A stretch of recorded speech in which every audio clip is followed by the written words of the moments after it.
हमारे पास आज ये सवाल आया है, रचना से संबंधित ये सवाल है। सवाल कह रहा है कि 8 सेंटीमीटर लंबा एक रेखाखंड ए बी खींचिए। ए को केंद्र मानकर 4 सेंटीमीटर त्रिज्या का एक वृत्त तथा बी को केंद्र लेकर 3 सेंटीमीटर त्रिज्या का एक अन्य वृत्त खींचिए। अब प्रत्येक वृत्त पर दूसरे वृत्त के केंद्र से स्पर्श रेखाओं की रचना करना है। तो इस रचना को हम यहाँ पर समझेंगे और कैसे बनाएंगे ये मैं बता रहा हूँ। सबसे पहले तो आपको ये सवाल में जो पहले स्टार्ट हुआ है सवाल कि 8 सेंटीमीटर लंबा एक रेखाखंड ए बी खींचना है, तो हम 8 सेंटीमीटर लंबा एक रेखा खींचेंगे। ठीक है, यहाँ देखिए 0 से यहाँ 8 तक है, हम यहाँ तक खींचेंगे। ठीक है, तो हम 8 सेंटीमीटर का ये रेखाखंड खींचा। ठीक है, ये रेखा कितना है 8 सेंटीमीटर और इसको कहता है ए बी मानना है। ये कितना है ए शुरू बिंदु और अंत बिंदु क्या है बी। इधर से चलेंगे तो ए बी हो गया, इधर से चलेंगे तो बी ए हो जाएगा। अब कहता है ए को केंद्र मानकर 4 सेंटीमीटर। ठीक है, तो यहाँ पर प्रकार में आप इस तरह से देख रहे हैं कि यहाँ 4 सेंटीमीटर लिखा हुआ है और यहाँ शुरू से 0 से 4 सेंटीमीटर हम लेंगे।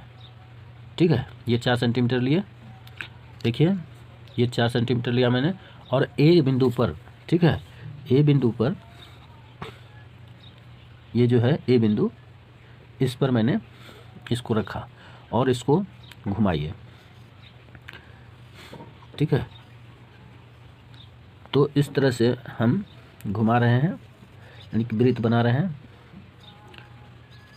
तो ये वृत्त मेरा बन गया, वृत्त ए बन के तैयार है। अब बिंदु बी से 3 सेंटीमीटर लेकर, ठीक है, इस बिंदु से हम इधर 3 सेंटीमीटर खींचेंगे और अपने प्रकाल पे हम इसको 3 सेंटीमीटर सेटिंग करते हैं। ठीक है, 0 से लेके ये स्केल पे देख लेते हैं और ये मेरा 3 सेंटीमीटर है, देखिए। ठीक है, तो इस तरह से 3 सेंटीमीटर हो गया और यहाँ से हम फिर 3 सेंटीमीटर का एक वृत्त ले गया और ये बना रहे हैं। और ध्यान रहे कि ये जो है डबल लाइन नहीं हो, एक ही लाइन होनी चाहिए रचना में, इस बात को हमेशा ध्यान में रखना चाहिए।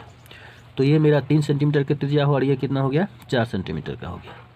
ठीक है, तो अब कहता है कि अन्य वृत्त के प्रत्येक वृत्त पर दूसरे वृत्त के केंद्र से स्पर्श रेखा खींचना है। ठीक है, इसको खींचने के पहले हम क्या करेंगे, इन दोनों का समद्विभाजक निकालेंगे, ए बी रेखाखंड का समद्विभाजक निकालेंगे। तो ये ए बी का समद्विभाजक कैसे निकालते हैं, देखिए इसको थोड़ा लंबा कर लीजिए और यहाँ से यानी बिंदु बी से यहाँ काटिए, यहाँ एक चाप काटिए यहाँ पर। ठीक है, और फिर ए से भी दोनों की तरफ चाप काटा जाए, यहाँ देखिए। ठीक है, तो दोनों चाप काट गया, तो ये लगभग जो है कि ये समद्विभाजक हो गया। ये करेंगे और इनको मिला देंगे।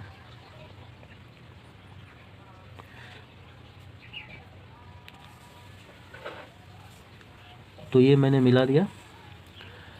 अब इसको केंद्र मानकर, ठीक है, इसको केंद्र मानिए, मान लीजिए कि ये एम है या पी है, कुछ भी मान सकते हैं आप, तो हम एम मान रहे हैं। ठीक है, एम बिंदु पर ये इनका समद्विभाजक होता है और इसको हम क्या करते हैं, फिर अब इससे एक वृत्त की रचना करेंगे। ठीक है, दोनों केंद्र को जो टच करे, ये देखिए ये इधर से हो गया, तो हम बी को देख लेते हैं, समद्विभाजक है तो बराबर होना चाहिए, देखिए बराबर है, दोनों तरफ से बराबर है। अब इसको डॉट में वृत्त खींचेंगे। ठीक है, क्योंकि रचना कर रहे हैं हम, तो हम इसको दिखाना स्पष्ट रूप से ये कहेंगे कि ये है हकीकत में भाई मेरा रचना सही है, ताकि कोई किसी प्रकार का एग्जामिनर मेरा मार्क काट ना सके। ठीक है, तो ये इस तरह से वृत्त को डॉट में खींच लिया और मान लीजिए कि ये जो रेखा है मेरा, ये जो मैंने समद्विभाजक बिंदु किया, इसको आप कुछ भी मान सकते हैं। तो क्या मान सकते हैं, इसको पी मान सकते हैं, ये बिंदु पी यहाँ टच कर रहा है और यहाँ पर क्यू बिंदु इस वृत्त को टच कर रहा है। तो रचना में अब हमें कहा रहा है क्या, ये ध्यान देना होगा। कहता है कि प्रत्येक वृत्त पर दूसरे वृत्त के केंद्र से स्पर्श रेखा खींचना है। मतलब इस पर ए के केंद्र से स्पर्श रेखा आएगा और बी पर बी केंद्र से इस वृत्त पर स्पर्श रेखा आएगा। तो हम स्पर्श रेखा अब खींच लेते हैं। ठीक है, तो ये ए से यहाँ तक अब रेखा ऐसा हो, यहाँ सटना चाहिए।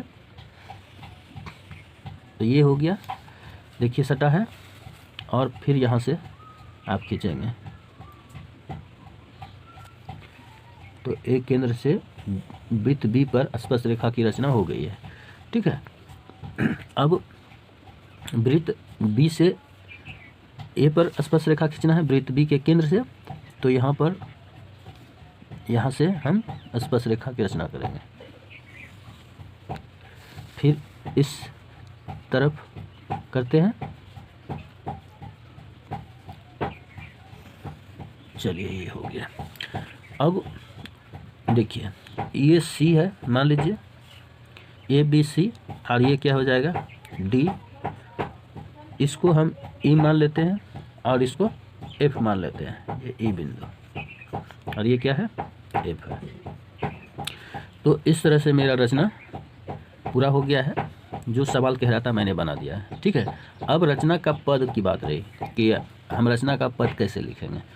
तो रचना का पद हम यहाँ पर लिख करके आपको बता रहे हैं। सबसे पहले जो किए हैं वो लिखेंगे, और उसके बाद जो किए हैं वो लिखेंगे, और इस तरह से बात करते सबसे अंतिम तक में जो किए हैं उसको लिखेंगे। फिर वृत्त की रचना का जो है औचित्य भी हम आपको देते हैं। ठीक है, तो यहाँ पर रचना के पद मैंने लिख दिया है। पहले ए बी को बराबर 8 सेंटीमीटर खींचा, ए को केंद्र मानकर 4 सेंटीमीटर की त्रिज्या वाले वृत्त की रचना की, बी को केंद्र मानकर 3 सेंटीमीटर त्रिज्या वाले वृत्त की रचना की, ए बी को समद्विभाजित कर एम केंद्र वाले वृत्त की रचना किया, और ए से ए सी तथा ए डी और बी से बी ई तथा बी एफ स्पर्श रेखा खींचा। अब इनकी औचित्य बता देते हैं। औचित्य में क्या करते हैं, तो औचित्य में हम देखते हैं कि वृत्त जो है वृत्त ए केंद्र के लिए है, इसके लिए कि ए ई मिलाया। ठीक है, ए ई को मैंने डॉट में मिला दिया।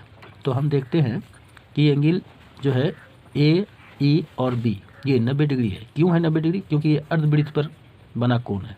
ठीक है, तो अर्धवृत्त पर बना कोण कोई भी होता है कितना डिग्री का? 90 डिग्री का।